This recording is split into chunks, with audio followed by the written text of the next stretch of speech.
नमस्कार, मी अभिजित खांडकेकर सनसनाटी गुन्ह्यांच्या शृंखलेत तुम्हा सगळ्यांचं स्वागत करतो। आपण पाहत आहात क्रिमिनल्स, चाहूल गुन्हेगारांची। आजकाल फ्लॅट संस्कृतीमध्ये एकट्या दुकट्या राहणाऱ्या महिलांना गाठून घरामध्ये घुसून लूटपाट करून त्यांचा खून करण्याच्या घटना आपण बघत आहोत। मग सीसीटीव्ही कॅमेरा असो किंवा वॉचमन, त्यांच्या डोळ्यात धूळ फेकून या घटना घडतच असतात। खून करणाऱ्या आरोपीचा त्यामागचा हेतू वेगवेगळा असतो। मात्र एखाद्या वयोवृद्ध महिलेचा जेव्हा खून होतो तेव्हा त्यामागे नक्की काय हेतू असेल, पाहूया आजच्या एपिसोडमध्ये। मावशी, गावावरून अचानक आलात तुम्ही? अरे मेल्या माझ्या पोराचा साखरपुडा आहे तर मी नाही येणार तर कोण येणार? नाही पण परेश साहेब काही बोलले नाहीत मला। अरे बापू, कामात सगळं विसरलो रे। मावशी ते जाऊ दे, माझ्यासाठी गावावरून काय आणलं? अरे मेले आत्ताच पाऊल ठेवलंय ना घरात, तेच सुरू झालं काय आणलंय काय आणलंय। ये मावशी मावशी, तुझं सगळं आवरून झालं ना की मला सांग, मग मी येतो। हा होय होय चला परेश साहेब येतो। या या या।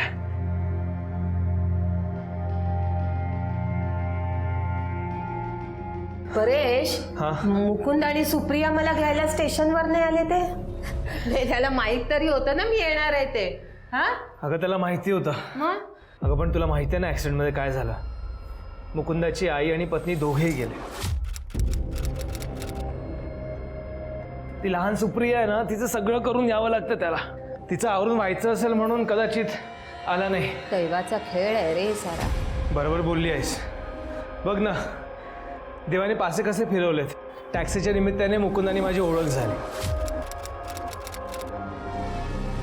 हा, आम्ही इतके जवळ आलो आणि आता बघ ना, आपण त्या दोघांमध्ये किती इन्व्हॉल्व झालोय आपल्यालाच कळलं नाही। हो, गावी असले ना मी तरी त्या सुपीशी बोलल्याशिवाय एक दिवस जात नाही माझ। लाव त्याला फोन लाव। हा बोलाव त्याला इकडे, त्या बछडीला कधी एकदा भेटते असं झालंय। अगं आई, हे बघ, तो ना सुप्रियाला घेऊन सरळ इकडेच येईल। तू जरा धीर धर। आणि काय ग, गावून इतकं सगळं सामान उचलून आणण्याची काय गरज होती तुला? अरे घरातलं पहिलं कार्य आहे ना, सगळं रीतीभातीनुसार नीट झालं पाहिजे, नाही तर सुनबाई काय बोलेल मला। वा, सुनेचं येऊन खूपच पडलं तुला। चल हे पण आतमध्ये ठेव। हो, एका बाजूला नीट ठेव। बरं, मी काय म्हणलं, हा तू पटकन फ्रेश हो, मस्तपैकी अद्रकवाला चहावर। हो. ठीक आहे? साखर कमी टाक। अगं साखर कमीच असतं ना।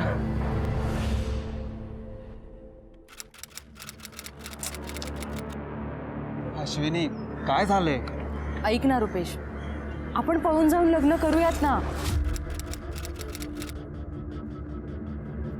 हे बघ आशू, मला माहिती आहे तुझ्या बाबांचा आपल्या लग्नाला विरोध आहे, पण तुला वाटतं का मी पळून जाऊन लग्न करेल? सरळ सांग ना, तुझ्यात हिंमत नाहीये ते? हे आशू, मला डिवचू नकोस हा। मी तुझ्यावर प्रेम करतो म्हणून शांत आहे। ठीक आहे, मग असा शांत बस आणि माझं लग्न होत आहे ना ते बघ। म्हणजे बाबांनी माझं याच्याशी लग्न ठरवलंय।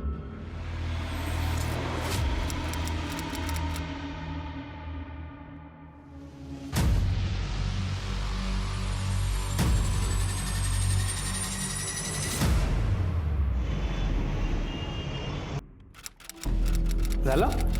हे घे चहा ठेवलाय, सांभाळ ना।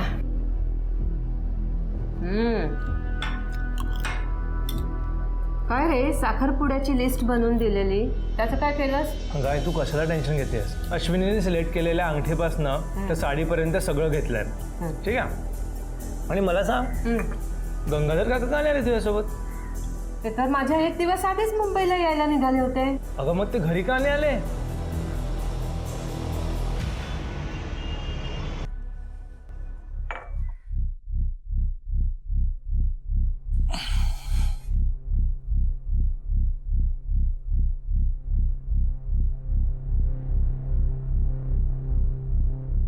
नमस्कार वकील साहेब, गंगाधर बोलतोय।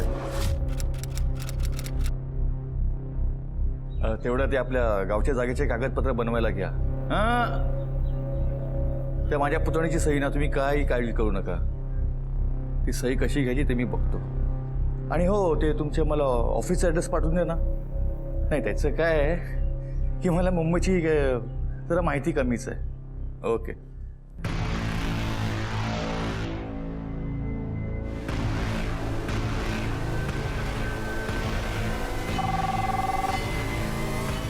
Yes sir, may I help you?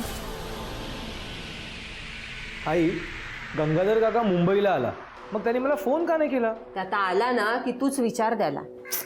काय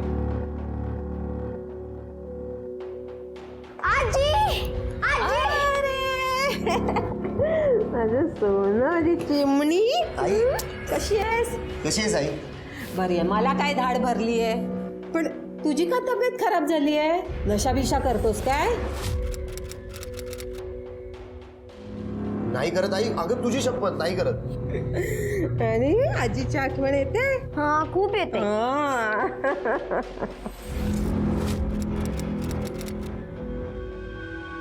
आजी, हा? माझ्यासाठी गावावरून काय आणलं? हो ना, काय आणलं? आवडीचे बेसनाचे लाडू आणले, खेळणं आणलं. खरंच? थँक्यू. जा परेश, ते खेळणं हा, घेऊन. मी आणतो. आणि कशी आहेस तू? मस्त. तू कशी आहेस? मस्त. टेडीवेअर आणि तुझे हे वा. लाडू. मला टेडी नाही, डान्सिंग डॉल पाहिजे होती. सुप्रिया, तुला किती वेळा सांगितलं हट्ट करायचा नाही म्हणून? गपरे, म्हणजे नातीला ओरडायचं नाही हा? तू उगा त्या आजीनातीच्या भानगडीत पडू नको ना. आईच्या शिव्या खाशील. हा नी? आणि तू काय लाडू खातोयस ते? घे ग. रक्तानाताचे नसलो तरी सुप्रियाचे आणि माझे खूप लाड करतात खरं.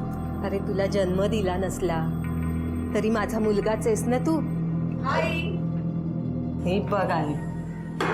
अनुश्री, कुठे उलटली होतीस तू? नमस्कार करते.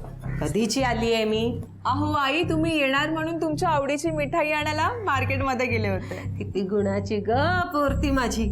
परेशचा साखरपुडा झाला ना की तुझ्यासाठी मग चांगलं स्थळ शोधते. अहो आई, तुम्ही शोधालही, पण त्या मुलाला मी आवडायला पाहिजे ना. अरे काय रे परेश, बरोबर बोलते ना? हो.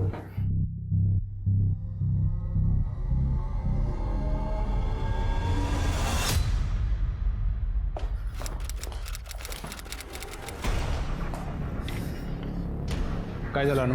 मनीषा मावशीशी बोललीस का तू? अरे दादा, कसं बोलणार? त्या आत्ताच आल्यात ना. अगं तुला कसं कळत नाही का? परेशची एंगेजमेंट जवळ आली आहे. मीच बोलतो. अरे दादा, एंगेजमेंट झाली असली तरी आपण लग्न मोडू शकतो. अगं ते तर मी मोडणारच आहे आणि मोडावंच लागेल मला. परेश समजतो काय स्वतःला? माझी बहीण काय रस्त्यावर पडली आहे का? अफेअर तुझ्यासोबत आणि लग्न दुसऱ्यासोबत होऊन नाही देणार मी. परेश, तू फक्त ना मोठमोठ्या क्लायंट आण. मंगेश, तसं नाही आहे. पण या मोठमोठ्या कंपनीचे टेंडर भरायचे असेल ना, तर तसे पैसे मोजावे लागतात रे. अरे मी इथे कशाला बसलो आहे? आणि आपलं पहिलंच ठरलं आहे ना की आपल्या प्लेसमेंट कंपनीचा सर्व फायनान्स मी बघणार म्हणून. पण तुझी ही स्ट्रॅटेजी आहे ना, ती मला परेश, तो मुद्दा काढू नको रे. हे बघ, बिझनेसमध्ये आणि प्रेमामध्ये सगळं काही माफ असतं. आणि बिझनेस एक प्रकारचं युद्धच आहे ना. बरं, तो विषय सोड. अरे उद्या तुझी एंगेजमेंट आहे ना, त्याबद्दल जरा सांग. मावशाली का गावावरून? आई आली आहे गावा. पण मंगेश, हा जो तुझा अप्रोच आहे ना, हा अरे परेश, तो मुद्दा सोड रे.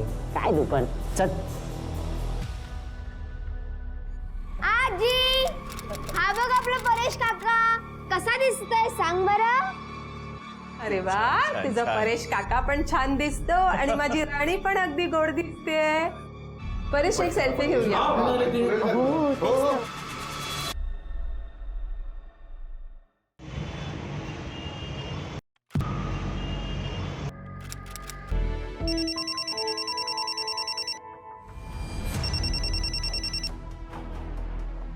हॅलो. उद्या कुठल्याही परिस्थितीत मला भेट, नाहीतर मी पोलिसांकडे जाईन.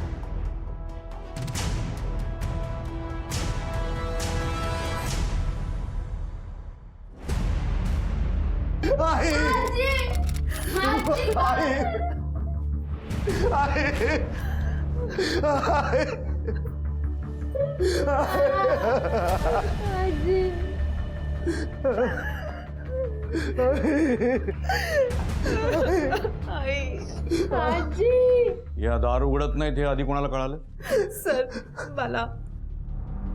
सर मी त्यांच्या शेजारी राहते. मनीषा आई मला म्हणाले होते की आपण दुपारी मार्केटमध्ये जाऊ, म्हणून मी आले होते.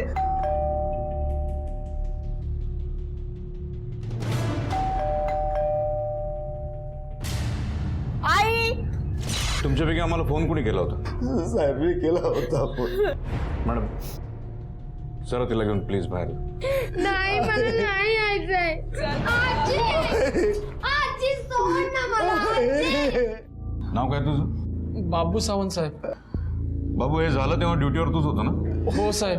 सोसायटीमध्ये बाहेरचं कोणी आलं होतं आज? साहेब एक कपल परेश साहेबांच्या घरी आलं होतं. त्यांच्या घरी साखरपुडा होता म्हणून नातेवाईक असतील म्हणून मी काही विचारलं नाही. CCTV फुटेज असेल. हो साहेब. चल दाखव. चला.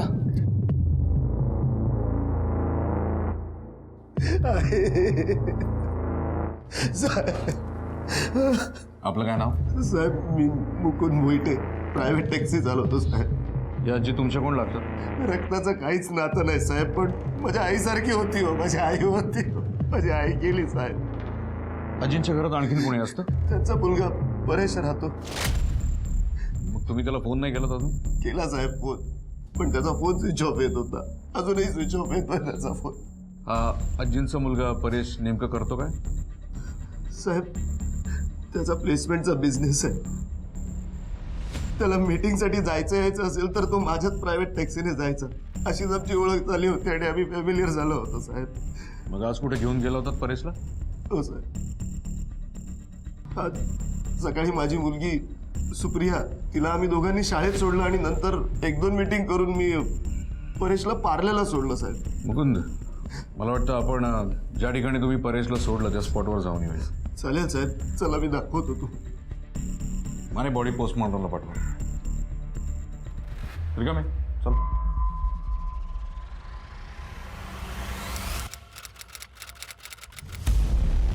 साहेब साहेब साहेब हेच ते कपल जे परेश साहेबांच्या घरी गेलं होतं. ठीक आहे.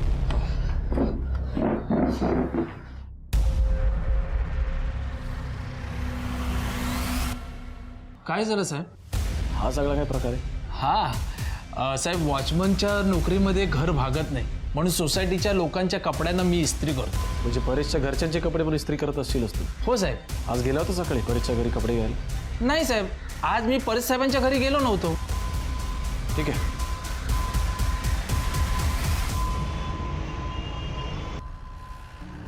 साहेब साहेब साहेब इथेच समोर साहेब.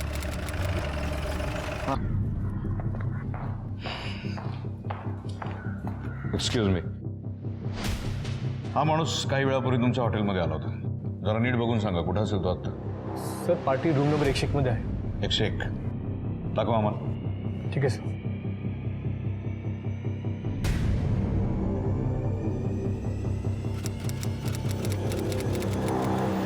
परेश परेश एक हो, मिनिट, साहेब, एक परेश! मिनिट. हो माझा भाऊ परेश साहेब. साहेब परेश परेश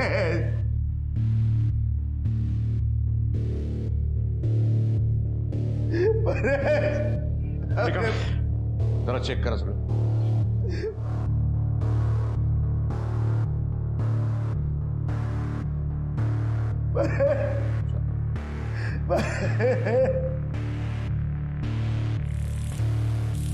बुक कोणी केली होती रूम? सर मंजू शेजार मॅडम आहेत, त्यांनी बुक केली होती. त्यांचा आयडी प्रूफ घेतलं होतं? हो sir, proper ID proof check करून त्यांना रूम दिली होती. वेग असणार ते. बरं त्यांनी पर्पज काय सांगितलं होता? बिझनेस पर्पजसाठी आले असं बोलले होते. किती वाजता आले होते? सर साधारण दुपारी 2च्या सुमारास. तुमच्या इथलं CCTV फुटेज लागेल आम्हाला. हो सर. रिकामे सगळे एव्हिडन्सेस कलेक्ट करा आणि बॉडी पोस्टमॉर्टमला पाठवण्याची व्यवस्था करा. साहेब भाऊ या इकडे. या ना येऊन जा. परेश हे परेश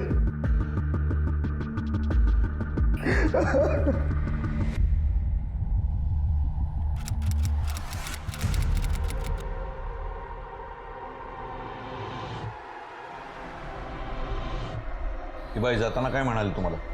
सर मॅडम मला बोलल्यात की रूममध्ये जे थांबले त्यांना काय हवं आहे ते दे, मी इथे थोड्या वेळाने. पुढे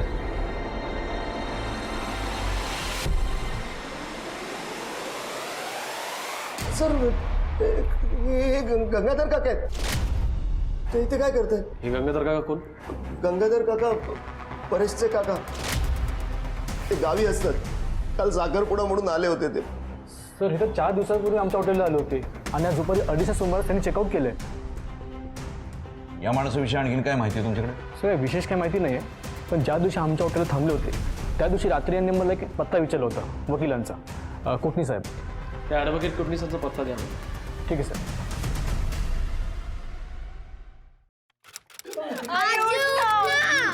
आजी आजी ऐक ना ग आजी. परेश काका. आई उठ ना. आजी आजी उठ ना ग आजी. आजी उठ ना.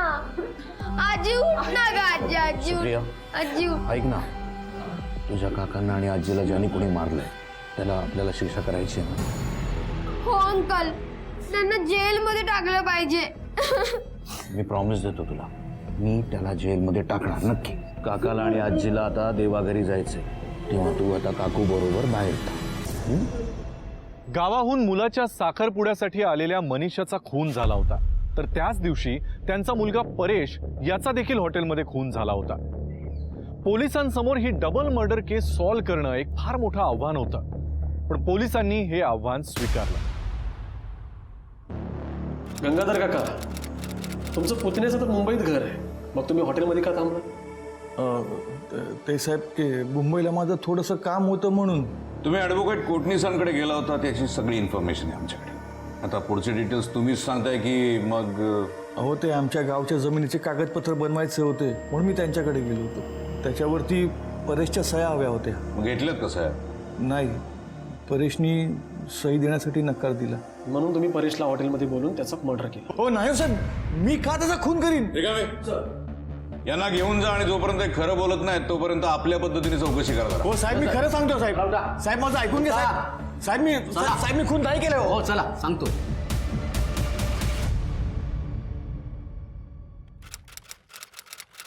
तुझं लग्न अनुशीच होणार आणि तू तिच्याशीच लग्न करायचं आहे, लक्षात घे. परेश, मला माहिती आहे की यात माझी चूक आहे, पण मी आता लग्नाला तयार आहे ना. मग तू का दुसऱ्या मुलीशी लग्न करतोय? नाही आता आपलं लग्न होणं शक्य नाहीये, कारण मी माझ्या आईला शब्द दिलाय की मी तिने ठरवलेल्या मुलीशीच लग्न. धमकी दिली होती ही गोष्ट खरी आहे, तरी मी नाही मारले हो परेशला. परेशला कोणी मारलं? हॉटेलची रूम बुक करणारी ती मुलगी कोण होती? अहो साहेब, मला खरंच माहीत नाही. आय स्वेअर साहेब. आणि साहेब, ज्या दिवशी परेशचा मर्डर झाला त्या दिवशी मी इथे नव्हतोच, नाशिकला होतो कामानिमित्त.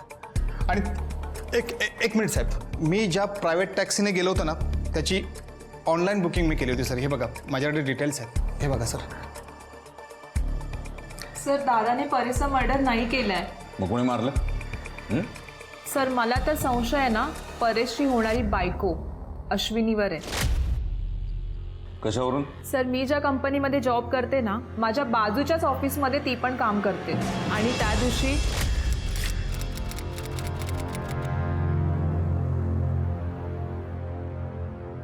आता ना ह्या सगळ्याचा काही उपयोग होणार नाहीये. एंगेजमेंट म्हणजे लग्न नसतं. तू चल माझ्यासोबत, मी तुला सगळं सांगतो काय करेल ते. बस ना.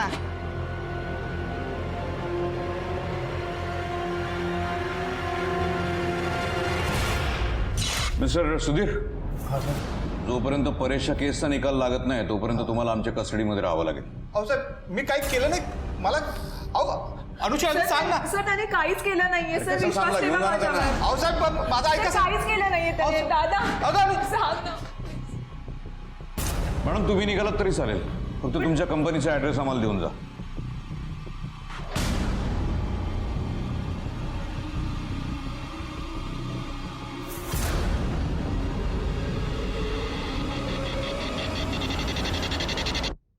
सर, या अनुश्राची ऑस्पीच्या खाली आपण जर फिल्डिंग लावली तर तिचा बॉयफ्रेंड रुपेश हा कोण आहे ते आपल्याला कळेल.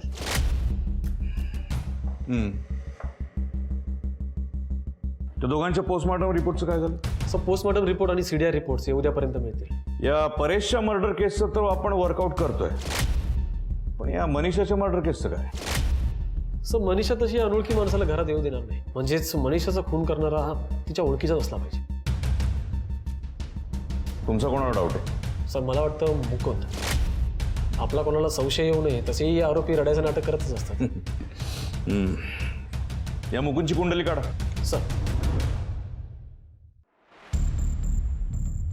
हो मी करून सर येस सर. जय हिंद सर. सर मनीषाचा आणि परेशचा पोस्टमॉर्टम रिपोर्ट आलाय. सर पीएम रिपोर्टनुसार मनीषाचा मृत्यू दुपारी 12 वाजता झालाय. धारदार शस्त्राने गळ्यावरती वार केल्यामुळे तिचा विंडपाय ब्रेक झाला. जास्त रक्तस्राव झाल्यामुळे तिचा मृत्यू झालाय. सर परेशच्या पोस्टमॉर्टम रिपोर्टनुसार परेशचा मृत्यू हा दुपारी 2 वाजता झालाय. त्याच्या बॉडीमध्ये पॉयझनचे ट्रेसेस मिळाले. याचाच अर्थ त्याला पॉयझन देऊन मारण्यात आलंय. शिरोळे, दोन्ही मर्डर वेगवेगळ्या स्पॉटवर झाले. दोन्ही मर्डर होतानाची वेळ पण वेगवेगळी आहे. म्हणजे शक्यता आहे की या दोन्ही केसेस मधले आरोपी वेगवेगळेच असणार. सर परेशचा आरोपी तर एक अज्ञात महिला आहे. मग ह्या मनीषाचा आरोपी कोण असेल? या दोघांना शेवटचं जिवंत बघणारी एकच व्यक्ती होती. कोण सर? मुकुंद. मुकुंद, 8 जानेवारीला परेशचा साखरपुडा झाला बरोबर? हो सर. आणि 9 जानेवारीला परेशचा आणि त्याच्या आईचा खून झाला. त्याच दिवशी सकाळी तू परेशला भेटला होता आणि त्याला बाहेर घेऊन गेला. नीट आठवून सांग, परेशला भेटल्यापासून दिवसभरात काय काय घडलं? सर त्या दिवशी ना माझी मुलगी सुप्रिया शाळेत जायला तयार झाली होती. तिला मनीषा आई भरवत होती डायनिंग टेबलवर. हां, आणि बाबू वॉचमॅन आला होता इस्त्रीला कपडे घेऊन जायला. आणि परेश कुठल्या तरी क्लायंटसोबत बोलत बाहेर आला. तो क्लायंटला सांगत होता की मी आईकडे सगळं पेमेंट ठेवलंय म्हणून. काहीतरी 2 लाख रुपये एवढी अमाऊंट होती. हो हो, तुमचा पेमेंट झालाय. हां 2 लाख आहे. हां ठेवतोय मी घरी. घरनं कलेक्ट करा. आई हे 2 लाख रुपये ठेव. ते आले की त्यांना दे. ठीक आहे चालेल. काका आणि हे कडक तुमचे इस्त्री 1 करून लाख रुपये आणा. बोरवेलसाठी. एकदम, हां. मोजा आठवणी. बाबू इस्त्रीचे कपडे घेऊन निघून गेला. परेशने गंगाधर काकांना 1 लाख रुपये दिले शेतात बोरवेल मारण्यासाठी. हां, तेवढ्यात ना तिथे शेजारचा सुधीर आला होता. त्याचा मोबाईल चार्जर खराब झाला म्हणून. त्याने परेशकडे चार्जर मागितला. परेशने त्याला मोबाईल चार्जर दिला आणि आईकडे 2 लाख रुपये कॅश दिली आणि मग आम्ही निघालो सर. सगळे रूम्स चेक करा. सर हा सगळा काय प्रकार आहे? तुम्ही माझ्या भावाला मर्डरच्या आरोपाखाली कस्टडीमध्ये ठेवलं तेव्हा मी शांत बसले सर, आणि आता तुम्ही इथे माझ्या घराची झडती घ्यायला आलात. मॅडम सगळं कळेल तुम्हाला. आम्हाला आमच्या पद्धतीने काम करतोय. Please cooperate. बघा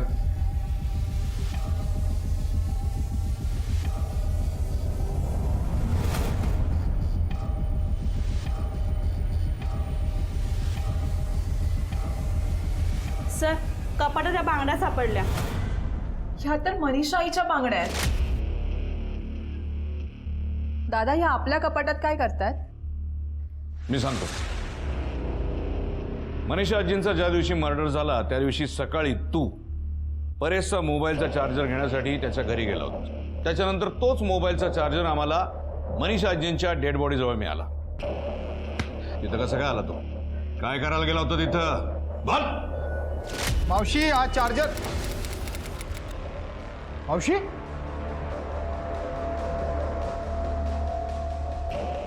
मावशी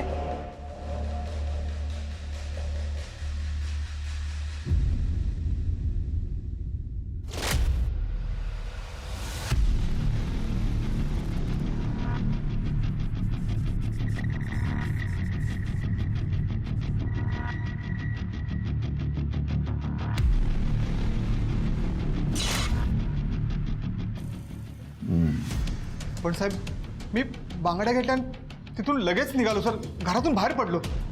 पण तो मर्डर कोणी केला मला नाही माहीत साहेब.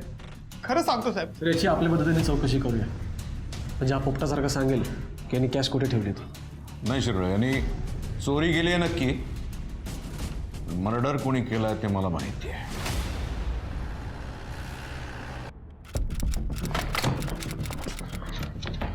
काय झालं साहेब? ओ साहेब,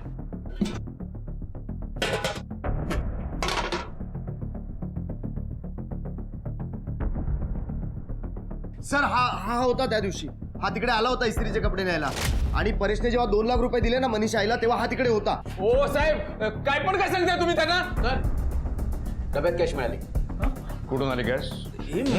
साहेब कुठून आणली बोल. मला बर साहेब मला साहेब मी खरं सांगतो मी काय केलं? सांगतो साहेब मारू नका मी सगळं सांगतो. मनीषा मावशीचा खून मीच केलाय साहेब. बाबू कसं मारलंस? त्या दिवशी माकड टोपी घालून मी परेश साहेबांच्या घरी गेलो.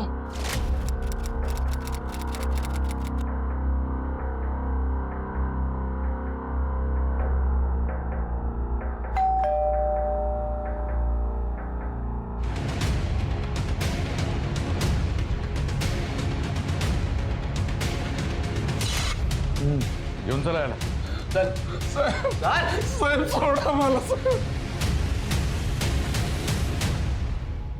एक मिनिट.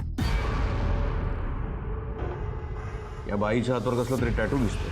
हो सर.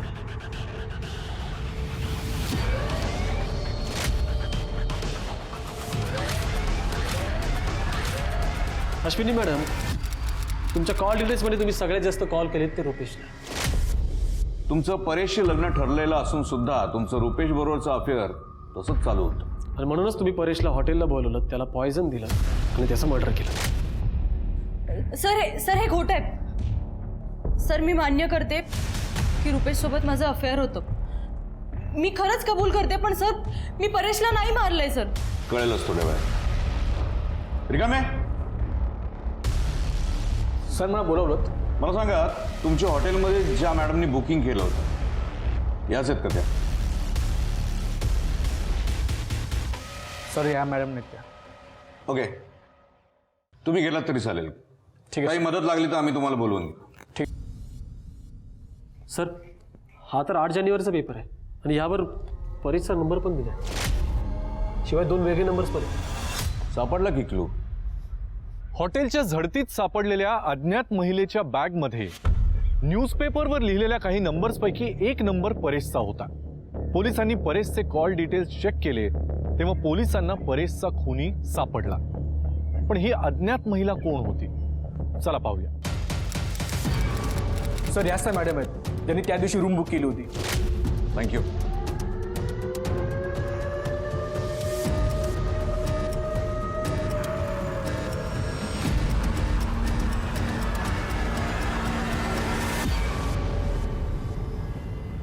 म्हणजे मॅडम, आता तुम्ही आम्हाला सांगायचं, परेशला तुम्ही पॉयझन का दिलं? जे काय असेल ते खरं खरं सांगायचं. सांगते सर सांगते. साधारण 1 महिना आधी मी परेशला हाय.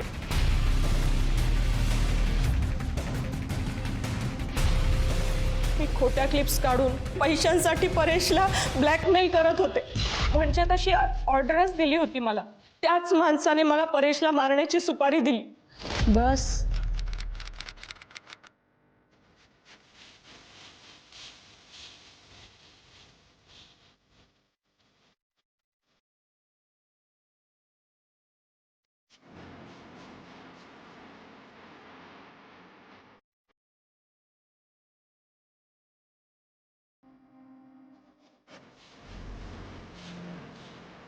ते चहा प्यायला आलो नाही इथे. आधी चहा घ्या मग बोलू आपण सगळं. काय? Please let's drink. रिलॅक्स.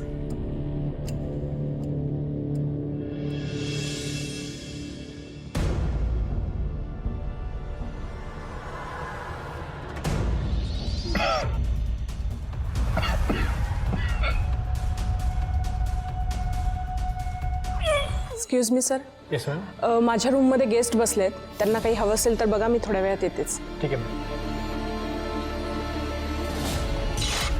कोण आहे तो माणूस?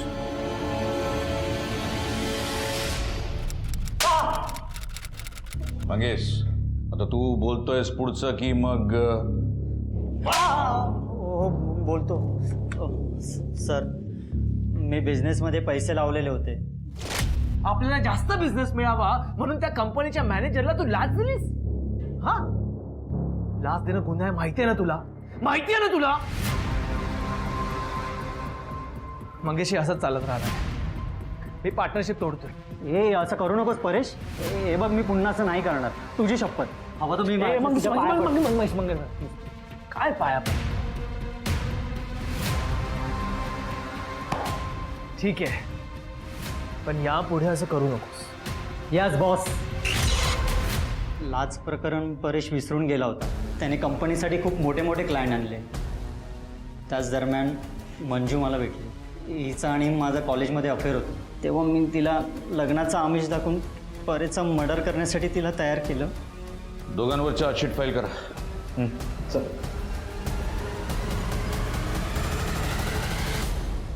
स्वतःच्या फायद्यासाठी परेशचा बिझनेस पार्टनर मंगेशने आपल्या एकेकाळच्या प्रेयसीला म्हणजेच मंजूला प्लॅनमध्ये सहभागी करून घेत परेशचा काटा काढला. मंगेश आणि मंजू यामुळे गजाआड झाले. त्यातच परेशची आई मनीषाचा खुनी होता सोसायटीचा वॉचमन बाबू. पण मनीषाच्या खुनाला बाबू जेवढा कारणीभूत आहे तेवढाच कारणीभूत होता परेश. कारण परेशने बाबूच्या समक्ष आपल्या आईकडे पैसे ठेवायला दिले आणि तीच त्याची मोठी घोडचूक ठरली. लक्षात ठेवा, तुमचं एक चुकीचं किंवा बेसावत पाऊल हीच असते गुन्ह्याची चाहूल. याच विचारांसह मी अभिजित खांडकेकर सनसनाटी गुन्ह्यांच्या शृंखलेत तुम्हा सगळ्यांची रजा घेतो. पुन्हा भेटूया एका नवीन गुन्ह्यासह नवीन भागात. तोपर्यंत तुम्ही स्वतःची आणि आपल्या कुटुंबियांची काळजी घ्या. घराबाहेर पडताना मास्क आणि सॅनिटायझरचा वापर नक्की करा. पाहत रहा क्रिमिनल्स चाहूल गुन्हेगारांची. जय हिंद, जय महाराष्ट्र.